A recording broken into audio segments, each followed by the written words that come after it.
Friend, I am Kumar Gupta और आप देख रहे हैं अपना यूट्यूब चैनल एम के गुप्ता कोचिंग सेंटर। से दोस्तों, आज की वीडियो में हम बात करेंगे हिंदी में पात्र का चरित्र चित्रण। संस्कृत सब्जेक्ट में हिंदी में आपको लिखना होगा पात्र का चरित्र चित्रण, जिनमें महात्मा गांधी जी कथा कौमुदी के आधार पर बहुत ही फेमस, बहुत ही महत्व है इनका। इन्होंने कथा कौमुदी में एक नायक के रूप में अपना चरितार्थ किया, यानी कि अपना जो कि चरित्र चित्रण दिया है।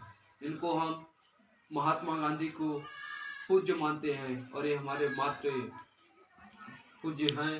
तो इनका हम कथा कौमुदी के आधार पर पात्र का के बारे में, यानी कि महात्मा गांधी के चरित्र चित्रण जानेंगे। महात्मा गांधी क्या थे, कैसे थे, क्योंकि हाई स्कूल में हमें डाउट कर सकते हैं कि ये कथा कौमुदी महात्मा गांधी का लिखने के लिए अवश्य आता है। दोस्तों चलिए देखते हैं महात्मा गांधी क्या थे, कैसे किए, क्या किए। सर्वप्रथम हमने बताया कि हिंदी में पात्र का चरित्र चित्रण आपको लिखना है संस्कृत सब्जेक्ट में। प्रश्न रहेगा आपका, महात्मा संस्मरण पाठ के आधार पर महात्मा गांधी जी का चरित्र चित्रण कीजिए। महात्मा गांधी के संस्मरण के आधार पर महात्मा गांधी जी का चरित्र चित्रण आपको करना होगा। तो सर्वप्रथम उत्तर में आप कैसे लिखेंगे, उत्तर डाल दीजिए। उसके बाद लिखिए, हमारी पाठ पुस्तक संस्कृत कथा नाटक कौमुदी के महात्मा संस्मरण शीर्षक में महात्मा गांधी प्रमुख पात्र है। यानी कि हमारी पाठ्य पुस्तक संस्कृत सब्जेक्ट में महात्मा गांधी संस्कृत का नाटक कौमुदी के महात्मा संस्मरण के आधार पर वे प्रमुख पात्र हैं। इनके चरित्र की विशेषताएं निम्न हैं। इनकी जो चरित्र रूपी विशेषताएं हम अभी आगे करेंगे वे निम्नलिखित प्रकार से हैं, लेकिन हम इतना लिखेंगे क्योंकि आप समय के हिसाब से आप यूपी बोर्ड का समय कुछ ज़्यादा नहीं है, लेकिन कुछ जितना समय है उतने समय में जितना हम बता रहे उतने हेडिंग में आप याद कर लीजिए, ये बहुत ही इंपॉर्टेंट है। तो पहले में आप लिखिए परिचय व जन्म स्थान। परिचय में क्या लिखेंगे, जन्म कहाँ हुआ था, क्या नाम था, उनके माता पिता क्या थे। तो लिखिए परिचय व जन्म स्थान। महात्मा गांधी जी का पूरा नाम महात्मा मोहनदास करमचंद गांधी था। महात्मा गांधी का पूरा नाम मोहनदास करमचंद गांधी था तथा इनका जन्म पोरबंदर में 2 अक्टूबर सन 1869 ईस्वी में हुआ था। इनके पिता का नाम करमचंद गांधी था। इनका जन्म 1869 ईस्वी में पोरबंदर नामक स्थान पर हुआ था। इनके माता का नाम पुतलीबाई था, पिता का नाम करमचंद गांधी था। और पुतलीबाई था, वे धर्मपरायण स्त्री थी। इनकी माता जी धर्मपरायणी स्त्री थी।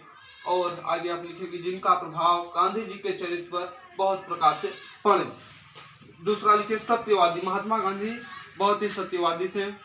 इनका जब इन्होंने उनको देखिए क्या कहते हैं, हरिश्चंद्र का नाटक जब इन्होंने देखा तो अपने मन में सत्यवादी की धारिता प्रसन्न की कि मैं भी सत्यवादी बनूंगा, ऐसा उनके मन में धारणा प्रवृत्ति हुई। उनका यह नित्यांत में, यानी उनका यह बात तब आदमी मानते हैं, लोग मानते हैं कि जब कक्षा में एग्जाम कलेक्टर आए और उन्हें अंग्रेजी में 5 शब्द लिखने के लिए, गणित के कुछ 5 प्रश्न लिखने के लिए दिए, तो उन्होंने सब बच्चे जो कहते थे अंग्रेजी की गणित की 5 अंक को सही लिखे, परंतु महात्मा गांधी ने कैपिटल शब्द की अंग्रेजी गलत लिख दी।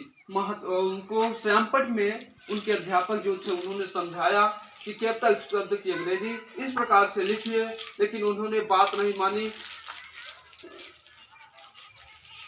उन्होंने कैपिटल शब्द की अंग्रेजी श्यामपट में जब टीचर ने संकेत किया कि लिखिए, तो भी उन्होंने नहीं लिखी, उनकी बात को नहीं सुना। लेकिन बाद में जब वो चले गए, जांच जो करने आए थे, जब वो चले गए महात्मा गांधी को डाला, लेकिन उन्होंने कहा कि मैं सत्यवादी हूँ, मैं सिर्फ सत्य पर रहूंगा, मैं नकल नहीं करूंगा। ऐसी उनकी बात को, सत्यवादिता को उनको प्रभावित करती है, इसलिए वे अत्यंत सत्यवादी हुए। अगला, अफ्रीका में भारतीय लोगों के प्रति कष्ट निवारण।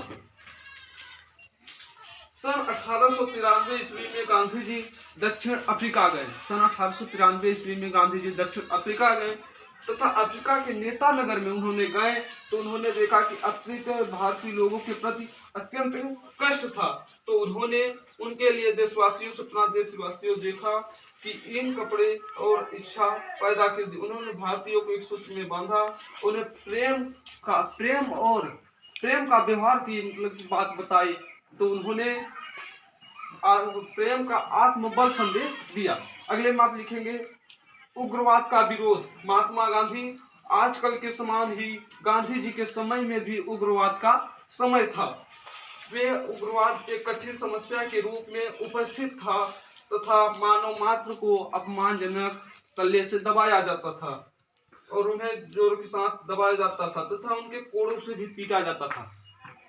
अगले में भेदभाव के विरोधी। महात्मा गांधी अत्यंत भेदभाव के विरोधी थे तथा वे भेदभाव नहीं मानते थे। भले ही वे किसी जाति अथवा लिंग का हो। उन्होंने अनेक कष्ट उठाकर इस भेदभाव का कड़ा विरोध किया तथा दक्षिण अफ्रीका में इन्होंने रंग भेद के खिलाफ आंदोलन चलाया। रंग भेद के खिलाफ इन्होंने आंदोलन चलाया कहाँ? दक्षिण अफ्रीका में, और वहां से वे विजयी होकर लौटे। अगले लिखेंगे स्वदेशी के पक्षधर। महात्मा गांधी स्वदेशों के पक्षधर थे। वे अपने देश का विकास कर सकते थे। जब हम अपने स्वदेशी वस्तुओं को अपनाएंगे तब हम जाकर अपने विकास को प्राप्त करेंगे, ऐसा उन्होंने संदेश दिया। अपने इस विचार के कारण उन्होंने बंबई के विदेशी वस्त्रों की होली जलाई। उन्होंने जो विदेशी वस्त्र थे उनको जला दिया और अपने देशवासियों को कहा कि आप अपने देश के वस्त्र पहनिए और देशभक्त बनकर रहिए। 1000 लोगों ने इसमें बढ़ चढ़ के हिस्सा लिया और कहते हैं कि उन्होंने लोगों को बताया कि विदेशी कपड़ा पहनना पाप है। विदेशी वस्त्र पहनकर हम स्वतंत्र नहीं हो सकते और अपने स्वदेश को पहन करके हम खुश रह सकते हैं तथा अपने आप को उन्होंने समस्त किया। अगला आप लिख सकते हैं नैतिकवादी प्रेम और एकता की भावना। इस प्रकार से हम कह सकते हैं कि महात्मा गांधी कथा चौधरी हमारी पाठ्य पुस्तक संस्कृत कथा नाटक कौमुदी के महात्मा संस्करण के आधार पर उन्होंने एक प्रमुख पात्र के रूप में लिखा। उन्होंने सत्यवादिता, अफ्रीका में भारतीय लोगों के कष्ट निवारण, उग्रवाद का विरोध तथा भेदभाव के विरोधी, इसलिए हमारे भी प्रमुख पात्र हुए।